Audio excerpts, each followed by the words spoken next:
الرسول يوقف على طرف الصراط، ما خلانا، ما قال خلاص الحساب بدأ أنا بوقف وكل واحد ياخذ جزاه. الرسول يقول اللهم سلم سلم، اللهم سلم سلم، اللهم أمتي، اللهم أمتي. ثم يمر الناس يشوفهم النبي اللهم سلم اللهم سلم لين يمرون.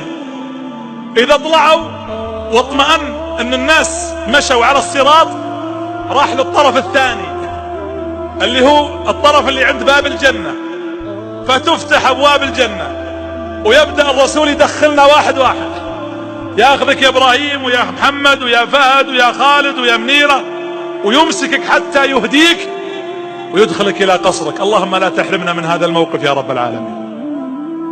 هذا مشهد عظيم. طيب خلاص، طيب دخلنا الجنة انتهينا؟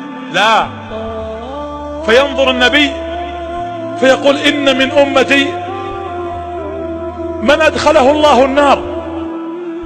فينظر النبي فيقول إن من أمتي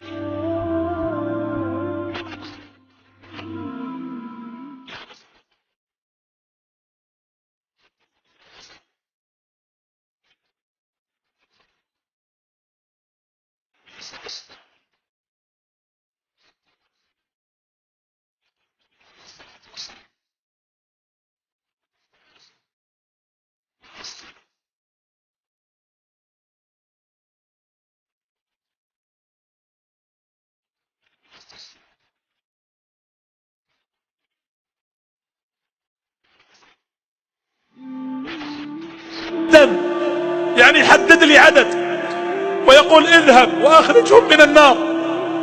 يقول فآتي وأحد الحد وأخرج من أمتي من أخرجهم.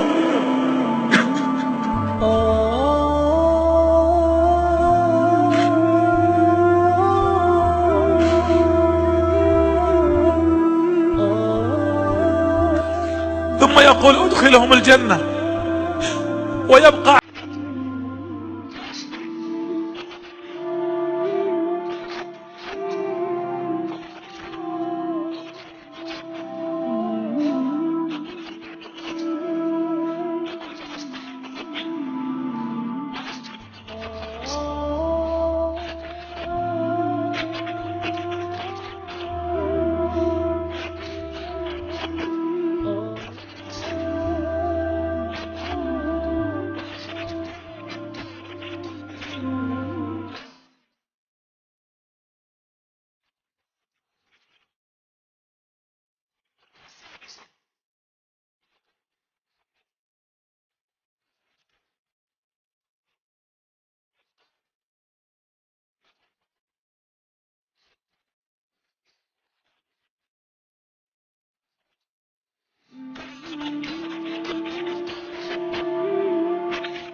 يا رب إنه من أمتي.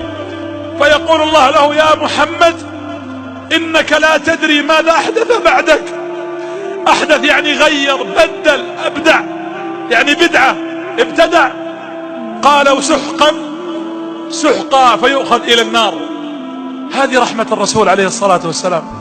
لقد جاءكم رسول من أنفسكم عزيز عليه ما عنتم حريص عليكم بالمؤمنين رؤوف رحيم.